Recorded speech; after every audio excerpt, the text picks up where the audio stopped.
maingay daw diyan banda. Saan ba banda ang tumunog ko? Tignan mo nga pag ano. Ito, pinto. Oo, lakas oh. Oh, yan. Tubak-tubak. Pagkatukbok. Ani po yan. Ang sira ko niyan ay pwedeng bossing, pwedeng mating support, shock. I-double check up ko muna, no? Papalik na tayo. Galing na kami po sa road test. Nireklamo sa akin ang may-ari dito na problemado daw siya. Lumagutok. Yan. Balik tayo. Galing na kami sa takbo. Yan oh. Lakas. Naugaw yan. Yan. Oh. Yan, tanggalin natin yan. Lakas. Hindi pwede yan. Okay. Malakas. Lalo na paglubak. Ayan po, bumalik na po kami sa pisto. Gagawin na po namin. Ayan sir, no? Mag-testing na namin. Sige, buksan mo yung gitoy. Hello mga guys, amiga, amigo. Ito tayo ngayon sa Mazda 323 pamilyar. Ito po ang naging sira nito sa kanyang kotse ay malagutok, magalampag. Lima nito shock mounting, no? So patanggalin natin yan. Diyan mo na ilagay yung jack sa, sa may gitna to para sabay ng dalawa. Bila, check upin din natin. Ayan na po, naging problema sa kanyang basag. Yan po, basag yan. Yung tinatawag natin na mounting support plate, no? Sa ibabaw, upper. Ito po ang dahilan kaya maingay. So ang gagawin namin, double check na rin namin, tatanggalin namin to. Yung sa kabila naman, kahit walang sira, i-double check ko lang po, no? Yan, tignan nyo, ilibot po tayo. Yan po ang nagiging project namin ngayon. Yan, pati kabila. At yan po, pagkatapos po, ito namang harap, yung brake, babaklasin namin yan kasi stock up nga yan, palibasa, matagal na naka-stock. Preno kasi niya, naging bato. So, gagawin namin yung caliper, tapos ito namang likod, yung wheel cylinder naman ng brake, check upin po namin. Kaya naging under chassis ang aming project ngayon. Yan. Ayun na po. Basag po yung kabila at tinatanggal na po ni Boss Bay ang kabila. Yan, ang kanan. Kabila, para malubot ka. Hawakan mo muna, baka malaglag dyan. Ako na. Kamu lang. Sige na tayo pilay. Yan. Okay. Buti na lang yan. So, natanggal na po ating ano, no? Flexible brake. May lock yan eh. Pero sabi, hiwag mo lang yan. Kuha na yan. Isa, dalawa, tatlo, tapos dalawang nut sa ipataas. Yan. Lang ho. Yun, bunod na yan oh. Yan. Dito naman oh, tatanggalin namin to. Kasi yung kabila kasi basag na. So, i-double check namin to, no? Yan, approve, tanggal. So, mamaya nito, harap naman, gagawin namin yung brake kasi stock up nga eh. Yung cylinder to, magpapalit kami. Right? So na po, no, natanggal na ang kanyang shock up engine type na may spring, no? Yung kanyang coil spring, tinanggal ko na. Tapos sinabay ko na wheel cylinder kasi stock up na. So, papalit. Tapos po, ito namang harap. Yan. Tinanggal ko rin yung caliper, linisin na po, napaklas na namin. Pati yung kakabila. Yan. Yan o, itong caliper, tinanggal ko na. Marami yung kalawang nyo dyan, no? Kasi ito kabila din. Kabilaan kasi yan po, isa lang ang kanyang piston. Yung kabila naman, alalay lang po yun. Kaya, ito na po yung brake lining sa kabila, sa likod, sa kaliwa. Ubos na po yung kanyang lining, tuklap na po. Ito po yung naging tuklap sa kanya, yan. So, nangyayari nito, palitan na po ng bago, pwede rin natin banding. Kung maingay niya sa pagtakbo, nagka-problema po na maingay na lagutok. Ito po ang dahilan, mounting support, no, sa kanya sa taas. Yan. Pati yung mga rubber papalitan na po yan. Tuklap po yan, ano, yung bakal niya, hindi na makita kasi na walay-walay na. So itong kabila naman, no, buo pa. Ngayon, anong nangyari ay kanyang mounting support, buo pa ang mounting support. Yun ang gagawin kong sample. Pero yung shock, palitan na rin po ito. Bagsak na eh.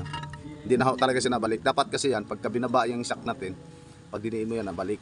Dandahan. Nangyari sa kanya, hindi na nabalik. So, breakdown na. Ito naman kabila, matigas na matigas. Pagbaba, hindi siya normal. Kailangan pagbaba, nag-bounce sa balik. Sira na rin to. Kaya dalawa, papalitan na po yan. Shock. Sana kaya yung sample to eh, para pagbili ng pyesa, tinali na yun ha, di ba? Yan po. Yan po. Ito yung magiging sample sa kanya. Bibili. Gandang umaga, bay. Bandingan mo nga to.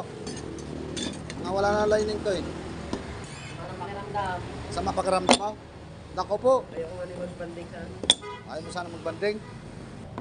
Ngayon, itong banding nito, baka pwede mo lagyan ng rivets, yung palalit, para di matuklap. Ha?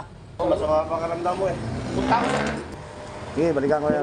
Balikan nyo na. Chat ko na lang. Chat mo ka. Yan. Oleg! Ano mo nga to, alis itong freezer, lagyan mo sa porno. Kasi naka-welding kasi dati. Kukunin ko lang ito spacer ito kasi ito yung maglalak sa shock mounting. Welding? Oo, naka-welding nga yan eh. Hindi, welding dito, hindi. Hindi, tatanggalin to. Daanan mo ng torno. Bibilugin. Oo, para makuha to. Kasi ito yung pinakalak. Yung nabili ko kasi shock mounting, tama naman. Ay meron siyang spacer, kailangan makalapat na maganda kasi iba yung bilog niya o diameter o quadrado yan. Kailangan ko to, yung spacer. Hindi, alin bibilugin ito loob. Hindi, ito nga naka-welding, ubusin to.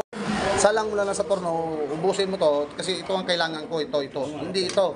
Ito ang kailangan ko. Grind ko muna ito bago ito. Oo, isa para maayos pagkagawa. Kasi nga nakapulwit niya eh. Kung astilin yan, malaki magagastos dyan, kaya yan ang malaki. Ikaw naman welding down. Hindi na, kasi nga ito nga kailangan ko. Ito lang. Wala na nga to, tapo na to kasi nakabili na akong bago. Yan, isa, panin na rin kasi tipak to eh, natipak to yung luma niya dun. Okay? Ito po, kakabit na namin no. Yung pisa kasi, kung kanya to shock niya. So ngayon, lalagyan natin ng rubber yan sa kanyang parting shock sa baba. Kasi pag wala ko yan, maingay din. No? Protection lang sa kanya yan, pati ito. Meron din yan. Tapos po, ito washer, dito yan nakalagay. Pag wala ko ito, protection, useless lang, masisira yung ating shock mounting. Kasi yung luma niya, basag na yun. Sira na yun. Yan pong isa po, nakakabit na yung isa. Ngayon sa kabila namin, kakabit namin. Po lahat. Kaya lang po yung ganito niyang posisyon, yan. Kanto niya ditong kanto, tulad dito, halika. Yung kantuhan po doon sa baba, hindi siya pwede dito ikakabit na. Ha? Kasi parap, dito lang po yun, nakadesign. Baka mamaya, ang posisyon niya, nandito nakalagay, sablay ho yun. Dito dapat yan. Okay? Rope. Ang kabila rin yung spring ito. No. Yan, nakakabit na rin po. Ang maya po, i-rotis din namin. Bago ko i-rotis, kabit ko muna itong wheel cylinder brake. Kasi bago na po ito. Yung luma kasi niya, di na kaya repair, linisin. Kasi nung tinignan ko po, may ano na sa loob. Gaspang na. Pagkatapos po nitong kabit natin yung cylinder, ito naman brake show. So, malapit na po ito matapos. Kasi yung unahan, tapos na rin. Overhaul na yung kanyang caliper. Brake, pati yung o-ring niya. Ayos na po, nalinis na, may grasa na. Ngayon, ito na lang po ang kulang. Ito na po, naayos na. Na-bleed ng brake sa likod, sa harap, mataas ng preno. Nakabit na po namin yung gulong. Yan na po lumang langis. Ito naman ngayon ang bagong filter. Kapalitan na po, ito yung luma niya, ito yung pong bago. Kaya lang mataba siya pero maiksi. Pero parehas lang po yan kasi ang habol dyan, yung thread tsaka itong diameter sa labas. So ikakabit ko na po. Yan boss ha, chinsuil na yan ha. Okay. Tapos na rin po itong tune up na bag clearance na rin po ito. Nalinis na yung spark plug, nalinis na rin yung distributor. Bagong filter. Okay. Yan. Ito na, bago na po yung langis boss. O, kinabit namin ha. Para mapakita ko lang sa iyo. Tapos po, mamaya, ito naman radiator coolant, papalitan ko lang yung tubig. Didrink ko yung luma kasi stop to, lalagyan ko ng coolant. Wala namang overheat yan eh. So, tapos po, yung likod, papainal na yun. Papaandar na namin mamaya. May sobra pa ako kung hindi pwede natin iubos yan kasi 3.7 lang po yan. Di balik ko lang, dagdag lang ng kunti.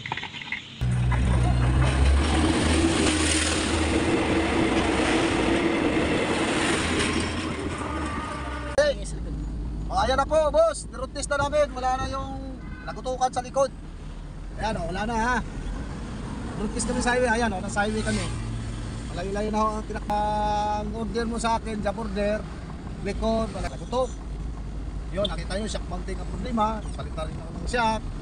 Pag-try ako pa, nakachits wheel na rin. Tune up na rin.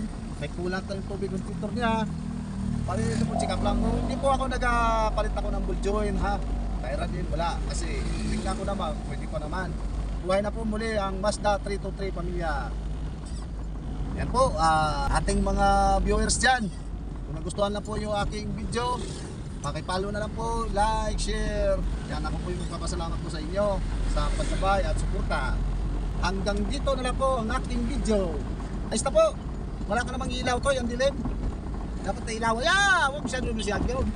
Salamat, thank you. God bless po sa ating lahat. Shout out nga pala sa may-ari nito. Yan boss, shout out.